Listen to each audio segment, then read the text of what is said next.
ഹോഷിയാർപുരിൽ നിന്ന് കല്യാണത്തിനുള്ള ക്ഷണം വന്നിരുന്നു. ട്രെയിനിൽ പോകാൻ തീരുമാനിച്ചു. ചെറിയ തണുപ്പുള്ള സമയമായിരുന്നു.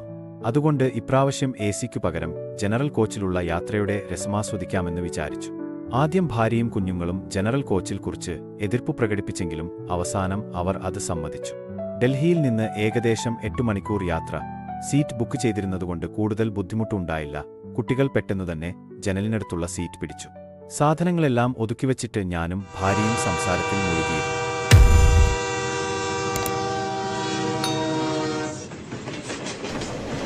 ചേച്ചി, ജമ്മുവിലെ ഷാൾ എടുത്തോളൂ. വളരെ നല്ലതാണ്. പല നിറത്തിലുള്ള ഷാളുകളുടെ വലിയ കെട്ടെടുത്ത് കറുത്ത ഭംഗിയുള്ള കൺമഷി എഴുതിയ കണ്ണുകളുള്ള യുവതി ഭാര്യയെ നിർബന്ധിക്കാൻ തുടങ്ങി. എത്രയുടേതാണ്? 250. ഇത്രയും കൂടിയ വിലയോ? അപ്പോ കുറച്ചു തരാം. കൂടുതൽ പീസ് എടുത്തോളൂ. എനിക്കെന്താ കട തുടങ്ങാനോ? എടുക്കൂ.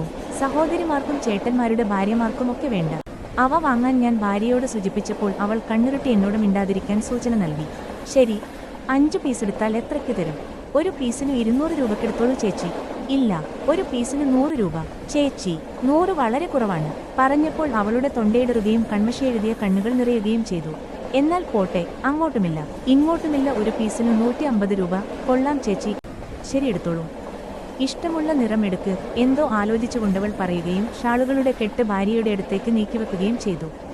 ഭാര്യ 5 ഷാളുകൾ തിരഞ്ഞെടുക്കുകയും എന്നെ നോക്കി രൂപ കൊടുക്കാൻ ആംഗ്യം കാണിക്കുകയും ചെയ്തു. ഞാൻ പെട്ടെന്ന് 750 രൂപ എടുത്തുകൊടുത്തു. അവൾ പോയിക്കഴിഞ്ഞ് വഴി മുഴുവൻ ഭാര്യയുടെ ശ്രദ്ധ ഈ കാര്യത്തിലായിരുന്നു. ഒരു പ്രാവശ്യം പറഞ്ഞപ്പോൾ തന്നെ അവൾ 150 സമ്മതിച്ചു. തെറ്റുപറ്റി. കുറച്ചുകൂടി വിലപേശനമായിരുന്നു. എൻ്റെ ഓർമ്മകൾ കഴിഞ്ഞ കാലത്തിലേക്ക് പോയി നിശ്ചലമായി നിൽക്കുകയായിരുന്നു. മകളെ മടിയിലിരുത്തി ട്രെയിനിൻ്റെ ജനലിലൂടെ പുറത്തേക്ക് നോക്കിക്കൊണ്ട് ഞാൻ ആലോചിക്കുകയായിരുന്നു. എൻ്റെ അച്ഛനും ട്രെയിനിൽ സാധനങ്ങൾ വിറ്റിട്ട് ക്ഷീണിച്ച് തളർന്നു വീട്ടിലെത്തുമ്പോൾ അദ്ദേഹത്തിൻ്റെ കണ്ണുകളിലും ഇന്നത്തെ ആ യുവതിയുടെ കണ്ണുകളിലെ പോലെയുള്ള അതേ നനവുണ്ടായിരുന്നു.